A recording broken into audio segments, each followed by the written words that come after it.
We have Dr. Mohit Dogra, Associate Professor at PGI, Chandigarh, and he's going to tell us what to do and what not to do in infectious uveitis.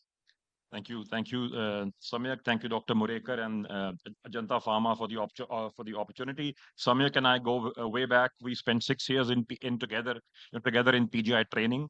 So thanks, Samyak, again for having me here. I've actually tweaked the topic a bit for two reasons. I think 8 minutes wasn't adequate time for me to give a kind of overview of infectious uveitis. So I will only keep it down to try and look at how can you decipher what is infectious posterior uveitis?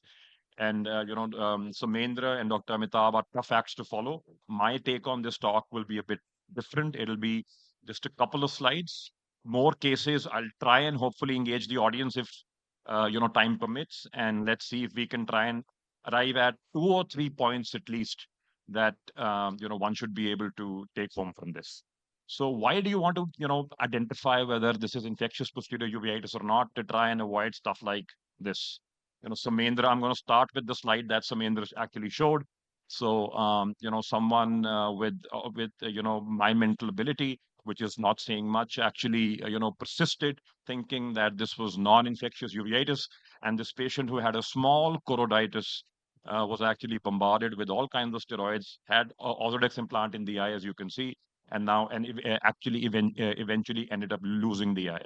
So the idea is to prevent catastrophes from happening.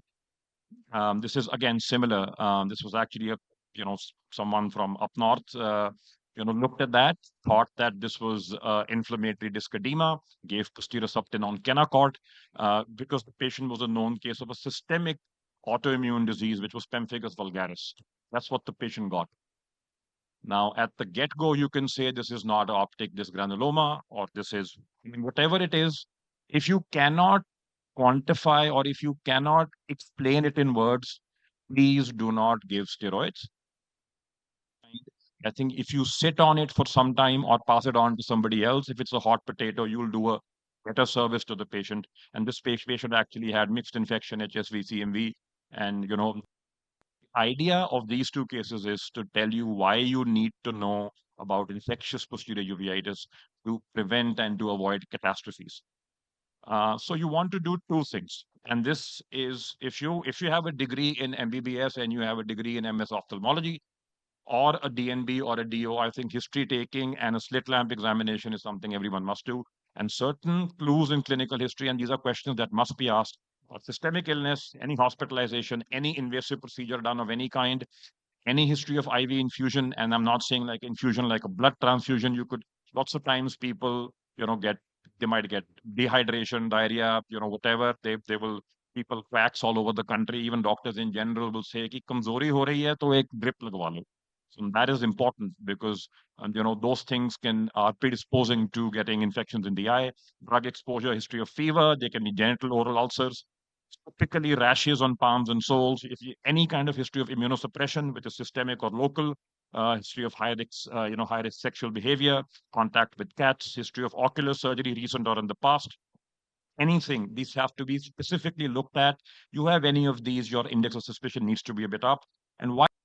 Because the setting can, in certain cases, tell you what it is. Now, this is a young patient, is a known case of acute lymphoblastic leukemia, had decreased vision in both the eyes. This is pattern recognition uveitis. You don't need ton of things to tell you what's happening, what's not. He's systemically immunocompromised on chemotherapy. This is CMV retinitis. So you have to take it in totality. A history is important.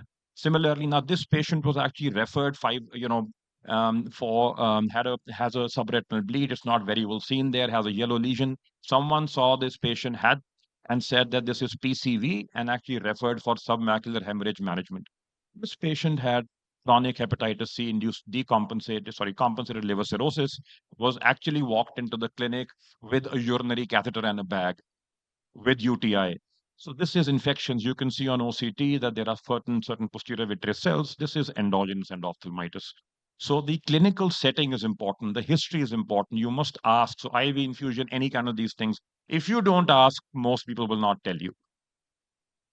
And after you get the history, there's certain things in ocular examination that favor posterior, infective posterior uveitis. Again, in isolation, most of them mean nothing. Some of them mean significantly. But if it's a unilateral disease, you have to try and look at it. If it is a hypopion, again, we saw hypopion, actually B27 anterior uveitis. It's not always the case, but you see an hypopion, high index of suspicion. If you get pigmented or mutton fat KPs unilaterally, you must try and look at it. If you have a yellow glow, please, strongly think of infectious uveitis, vitreous membranes, which are more than cells, early optic disc involvement, retinitis, and I'll be coming to this. If you have a subretinal hypopion, if you have elevated choroidal lesion and it's yellow in color, has exudation. So elevated choroidal lesion might not have exudation, has a small fleck of a retinal hemorrhage on top. All of those are very suggestive of infectious posterior uveitis.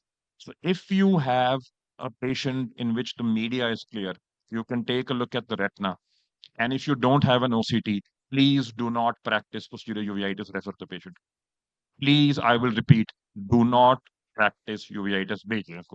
And if you have an OCT, pass the OCT through that. You first try and know what the location is: inner retinal, outer retinal, retinochoroidal, chorioretinal, RPE. And then you also want to look at what the overlying vitreous tells us. Just a few cells. Is there fibrosis? Are there deposits? Just going to show quickly, what outer retinal involvement would look like. Look like that's actually the OCT showing just outer layer loss. That patient has a yellow lesion with, so that's your headlight in the fog. Typically, retina involved for the most part and some involvement of the choroid. So retinochoroidal pathology. This patient has a sub-RPE pathology. You can see the RPE going up like that. Without the OCT, you cannot make it out. So no OCT, please don't manage these patients. If this is a choroidal pathology for the most part, you can see the bulk of the swelling is in the choroid, and then there is something happening in the retina. So it's important to differentiate. Now that we know that, I'm just going to ask, maybe people can help out. I might not be able to go to the last part of this presentation, but just these 4 patients who came. So case 1 was diagnosed as a perifoveal infarct elsewhere and was advised extensive vasculative workup, came to us. Case 2 was diagnosed as endogenous endophthalmitis, treated with systemic and intravitreal antibiotics with no response. Case 3 was diagnosed as toxoplasma, was given 2 intravitreal clindamycin, no response.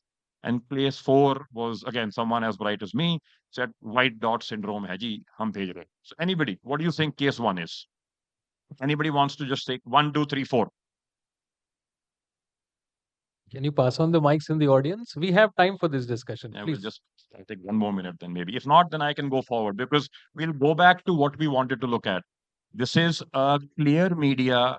You can see the lesion. Please pass a OCT line scan through them. अगर और कुछ भी समझ नहीं आ रहा, एक OCT पास कीजिए. और अगर OCT नहीं है, मैं third time repeat कर रहा हूँ, don't practice posterior uveitis. First patient, pass the OCT through this. The lesion is within the retina. This is a retinitis. It's an infarct. You want to do other tests, just that and the other, that's separate. This is an early toxoplasma. This is isolated retinitis. Anytime you make a diagnosis of retinitis, it is infectious, with maybe one exception, but that I'll come to the end. So if you're able to diagnose retinitis, it equals infection for the most part. This is case 2. This is a clinical diagnosis. I alluded to this case even before. This is a typical headlight in the fog appearance. The OCT tells you that the bulk is in the retina. There is some shadowing of the choroid. There is also some localized detached hyaloid with some exudates there. So this is toxoplasma, again, retinal. Case 3 is that which was injected with 2 intravitreal clindamycin. This is a benign intraocular mass. This is a retinal astrocytic hematoma. Again, OCT line scan through it. It tells you it has that typically moth-eaten mulberry appearance.